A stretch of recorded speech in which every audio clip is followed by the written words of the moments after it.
Kaya po mga kaibigan, patuloy pa rin po ang ating Game 1 for the battle for third or battle for the bronze medal. Parang sarap pakinggan, ano? Battle for the bronze. Nasa Olympics. Para pang championships yun, ah. Oo. Halos ganun na rin pinaglalabanan nila rito. It's still a ranking, it's still a placing. So they're both giving it all. And ito, Yari Yongko na naman. Nakahanap ng cross-court attack.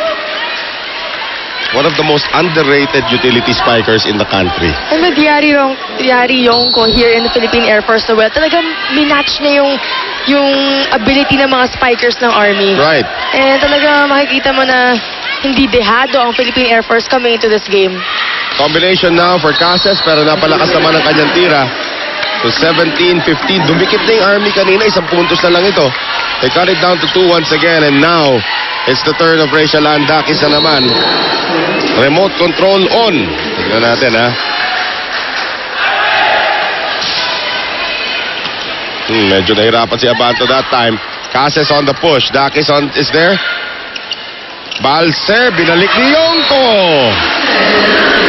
Kung may coverage ka, kahit paano, mahagip mo pa rin yan, eh. Yes, and talagang trabaho ng mga magagaling na libero na kunin ang kahit anong bumalik sa kanila. Nice block there by Yongko. Nice dig, however. Galing dito kay Gonzaga. Still alive. Here's De Ramos now into the net.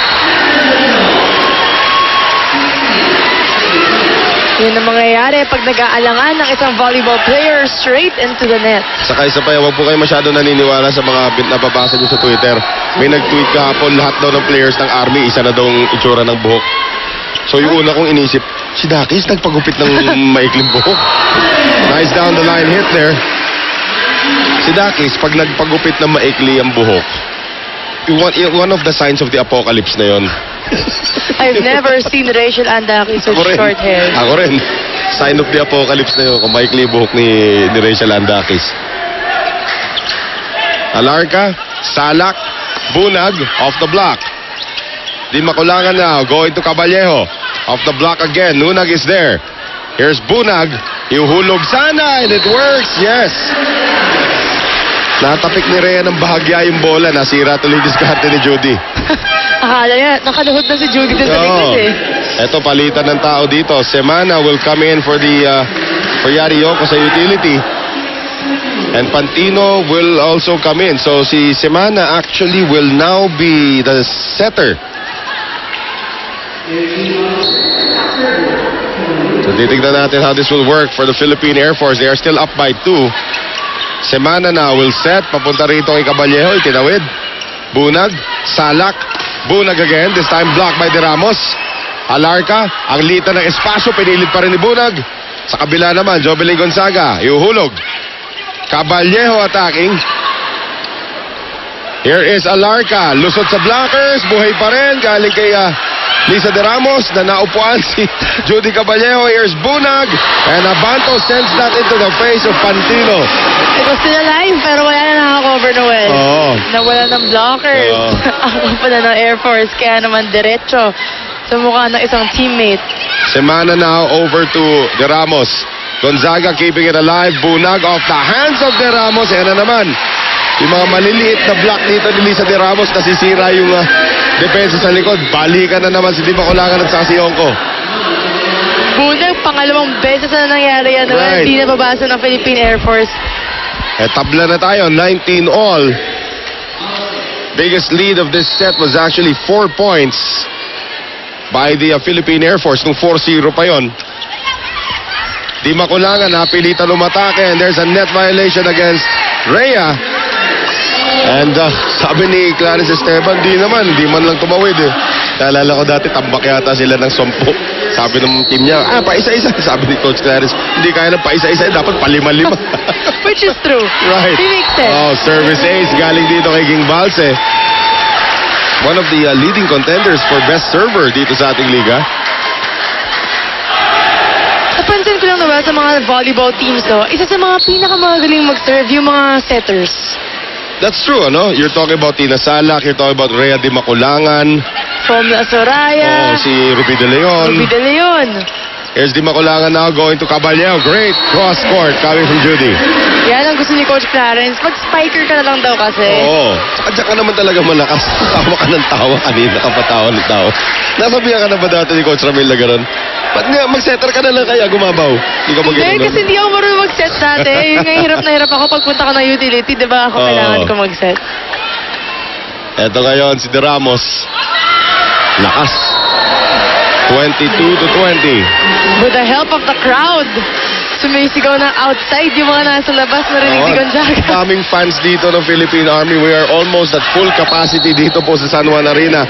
Yung pila kanina sa labas. Ngayon lang nakitang pila sa San Juan Arena na umabot ng kalye. At ang init-init pa sa labas Right. today.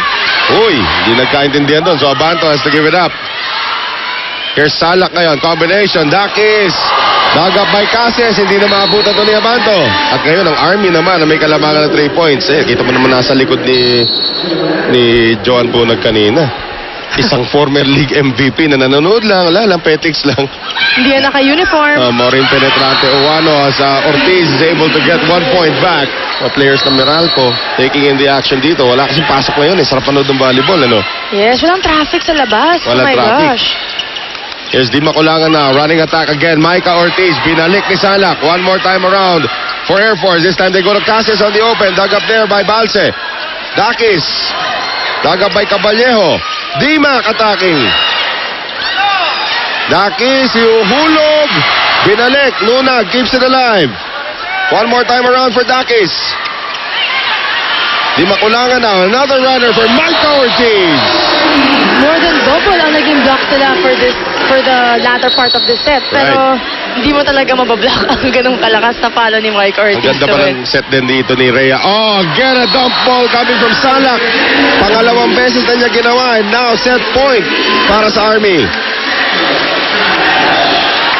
Grabe, Tina Salak. Hindi mo talaga ma-anticipate yung kilos na gagawin niya. Minsan ka lang magkaganyan nakatangkad na setter. Right. Salak now serving for the set. Dimac, bumawi! Look at the crowd here. Yung mga empty chairs, ibig sabihin yung mga may-ari ng ticket na nasa labas pa. Kumakain pa. Kumakain. First set pa lang daw kasi. It's anybody's ball game as of now. Well, now Rhea Di Makulangan trying to tie it up. Nunag. Salak. Setting it to Gonzaga. Sa kabila tumira si Gonzaga. Di Makulangan now for Cases. Cross court. Dakis keeps it alive. Salak now. Jovelin. Rhea. Going to Cases. Kept alive. Pero hindi na mababawi yan ni King Balse. 24 all. Kailangan ng bawat team tibayan yung kanilang depensa dahil malakas ang parehong spikers from both teams. Now it's a race to 26. Ang ganda naman ng habol doon. Down by 2 set points. Air Force now trying to generate its first set point. Yan Rhea. yung hinahanap ni Coach Karen kanina na yung endgame na kailangan nilang kumapit. Right. Alarca out of position that time. Here's Micah Ortiz. Ang ganda ng blanca ni Jovelin Gonzaga. Set point na naman para dito sa Army. First set pa lang ito, Michelle. Pang fifth set na naman yung intensity dito. Now Alarca. The one with the loaded serve.